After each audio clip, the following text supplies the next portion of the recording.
Hi everybody, how you doing? It's your Uncle Rock. So I started this channel back in the winter time, and the point of it was to kind of help people, figure out how to do things. Right? I'm lucky. Going on 50 years old now this year, and I've had a lot of jobs. I've had like maybe 272 jobs last I counted up. So I've done a lot of different things. I've had the opportunity to work with a lot of different people. I've learned a lot of different things. And one thing that I've been really lucky in is that I had a lot of, good role models in my life that were able to help me like figure out how to do things or kind of walk me through some complicated things that, I would have never figured out on my own. Dog is coughing. It's one thing I figured out. Dogs get old, they cough. Anyway, I realize now as I get older, something I use YouTube a lot for, and all these other social media sites, is if I have a, question about something and I need to find an answer, I just, look it up, and there's always someone who knows how to do a thing.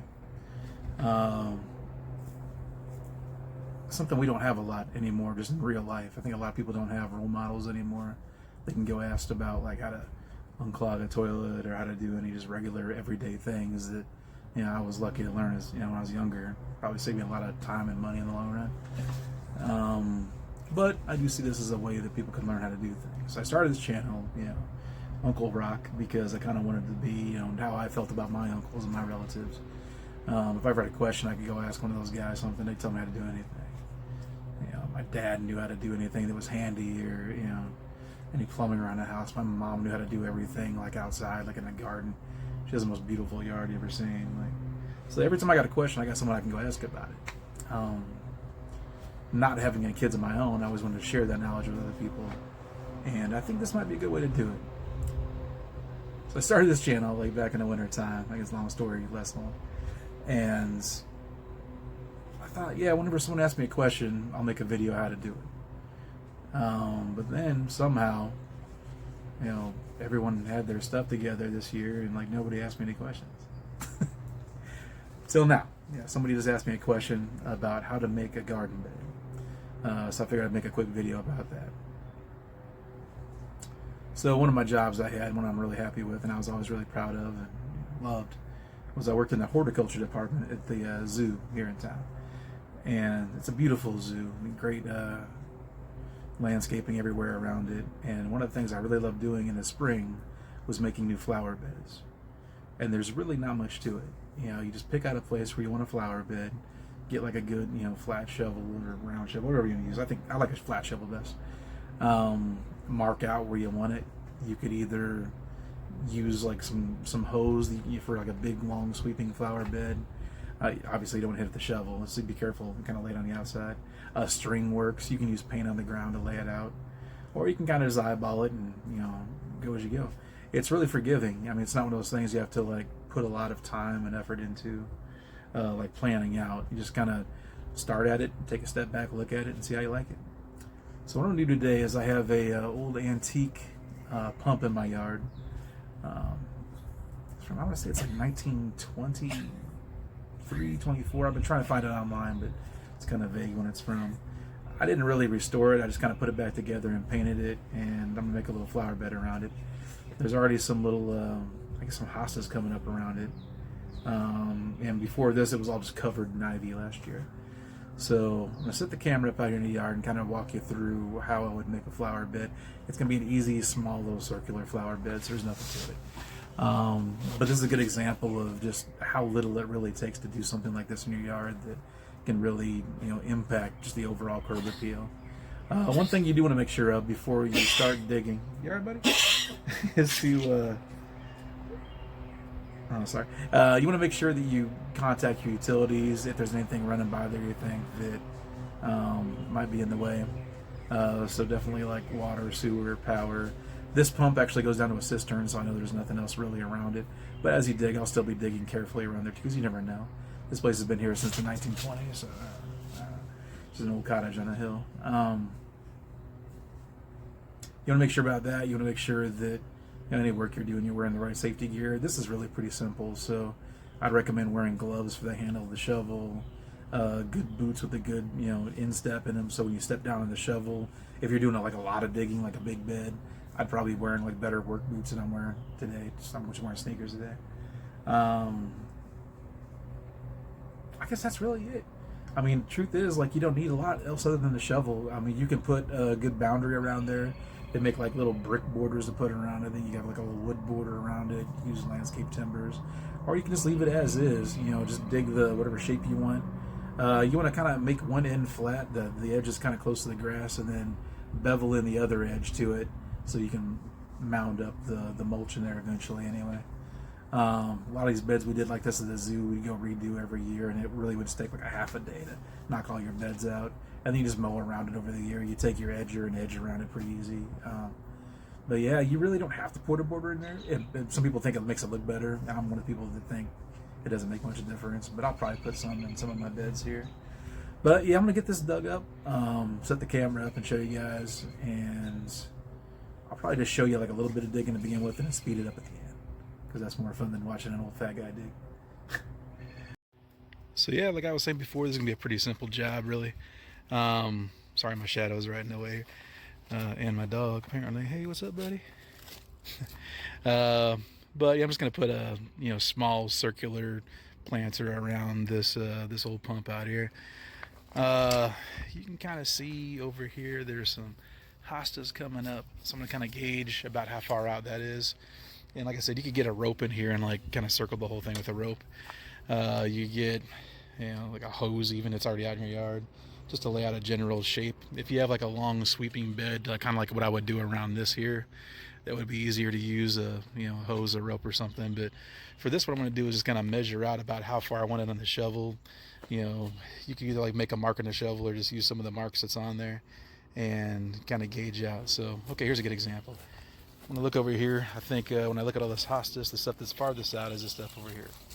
So I'm just going to take the shovel down, put the end against the circular thing that I'm going around, and then mark on the shovel about where I want it. And I think, with that little logo there, the anvil, maybe where the V is there is a good place to start my line. And I'll just go around the entire thing, put the shovel down, and make a mark. Kind of put my toe where it is. Oh, watch out, buddy. Put the shovel there. Step it in. And that's it. So I'm going to go around the entire thing. I'll speed it up a little bit more beyond this.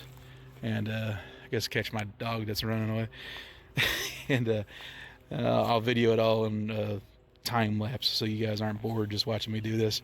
But yeah, it's basically going to be a straight line up and down where the grass is, and then kind of beveled in a little bit around the edge, because eventually you're going to take all the grass out of here and you're going to throw some mulch in on top of it. So let's get started. So this is generally how it ended up looking. Try to get out your sunlight here a little bit so you can see.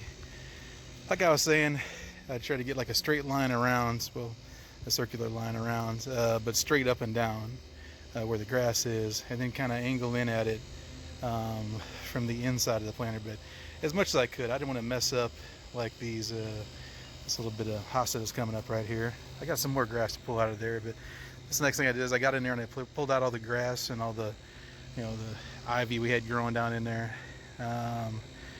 There's still gonna be a little bit more grass to pull out, and I think we're gonna plant some more plants in here before we start covering it up. Wait till they're coming up a little bit before we cover it up with mulch on top of that. It kind of veers out a little bit.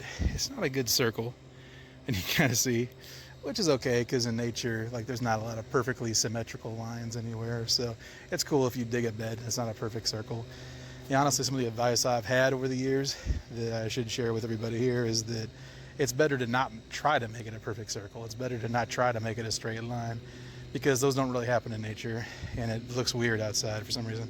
You're gonna have all these like hills and like little divots in the grass. Some of the grass is going to grow up taller than the other grass. In this case, I was digging up and I saw, well, I didn't see them, I felt them underground, these bricks here, like a big piece of concrete, like curb it looks like, and then a little bit of brick right where Penny is helping me dig. That was the other thing. You got to watch out if you got dogs. They're not trying to get in the way of your shovel the whole time, too. But, Penny, knock it off. Yeah, you're a good girl, but stop that. Anyway, so if it's not a good circle, you can always... Penny, for real? What are you doing?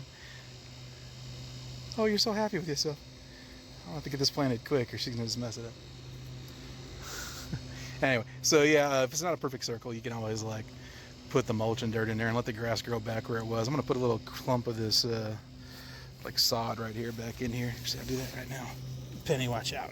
You were directly in the way. Oh my goodness. You were just measurably stupid. Okay, let's do like that so it goes away. Alright, so that makes it a little bit better. Oh, stop it. Oh, you stop it. But yeah, that's basically it. Like, just kind of dig out a little ring around there, but try to make one side straight up and down and one side kind of angle out to it. This is part one. You can see there's a root over there I got to get rid of too with a my loppers, I think is what it'll work, because the little blade on this wasn't working. I don't really have much more to talk about this today. We'll put out another video of us planting it and, you know, throwing the mulch in there, and you see the finished product without any kind of like border around it. And then I might even do a third video of us putting a border around there if we end up deciding to do that. I don't feel like it's necessary. I think in a relatively wild yard like we got here with the woods behind us, borders look a little bit artificial and kind of detract a little bit from, I guess, the overall look of what you're trying to go for. So I don't think we'll do that. Okay, at this point I'm just rambling, so I'm going to let you guys go, but thanks again for checking out the channel. If you have any questions, please put them in the comments below. If you have any questions about how to do anything else, please put them in the comments below, and I will give you my very amateur advice about how to do those things. You know, I'm not a professional at any of this, so any professionals that come on, please, I invite you to tell me a better way to do these things. Because it's really just about sharing information, and I want everybody to have the best information possible. Yeah. All right. Everyone have a good day.